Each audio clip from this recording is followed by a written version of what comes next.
1 in 4 women in France say they have been abused. That's the sixth highest figure in the EU. Is this a case of crimes being underreported elsewhere, or is there something more malicious in France? Well, the figures are very high, as you just pointed out, but it's not, unfortunately, a unique phenomenon or a higher phenomenon, even though we are pretty high in Europe. It is a widespread phenomenon, and that's why UN Women has been very much, a lead organization on the eradication of violence against women. And UN Women France this year, we just launched a huge campaign with other organizations towards the recognition of feminicide, of the crime of feminicide as such under French law. So that's today, that we are launching this campaign with other organizations with a specific objective to get the recognition and the specificity of this crime, of this phenomenon that's of great magnitude.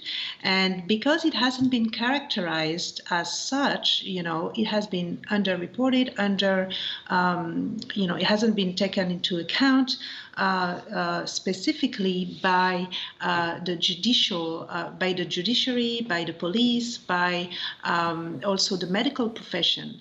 And so that's what we are working towards today. Yeah, you mentioned it hasn't been taken into account by the police. In September, headlines were made when the French president visited a hotline call center, listened in as a police officer said he could not help a woman who said her husband had threatened to kill her. Was this inaction or inadequate training? Well, I think it's a bit of both. I mean, certainly, the training has been, insufficient, and I think a lot of the organization marching today are stressing the lack of funding, the lack of, just primary consideration in the budgets for this issue, and also, as you know, recently in France, it's been recognized that the treatment by, mostly by the judiciary, by the courts has been insufficient. As you know, the vast majority of the complaints go undertreated, and there's no trial in the end. So that's why we've had a series of events, and recently the testimony also of the young actress Enel has shown that. Sometimes the victims just don't choose not to pursue and not to go to court anymore because of this phenomenon. And 2 years ago, the French president, Emmanuel Macron, was campaigning to win the presidency and pledged to tackle this problem. It sounds like you'd be skeptical about saying the government has made any progress. No, I don't want to say that because it's not true. It's true that the Minister Schiappa has also been very, very proactive, and she's been both on the legal front. She's been also together with a French feminist organization trying to improve the prevention part.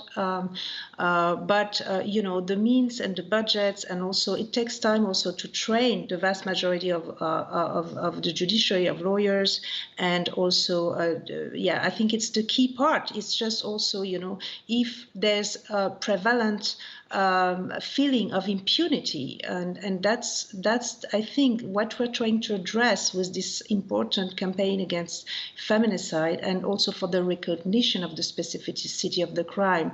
As you know, out of the it represents close to 60% worldwide of all murders of women, of adult women.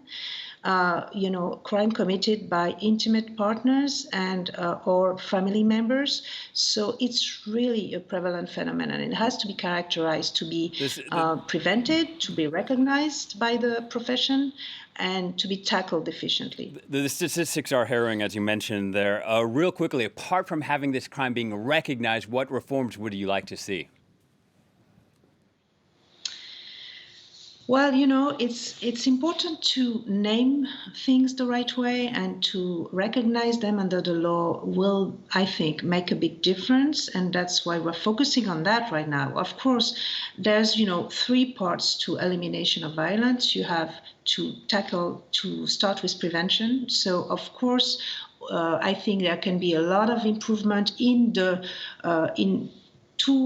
with two professionals. I would say the medical profession has to be included, has to be, part of this fight. And there's a lot of discussion right now, about the medical secret. And also the judiciary has to be on board completely with this. Thank you very much for your time, for speaking to us today, Fanny Benedetti, the director of UN Women France.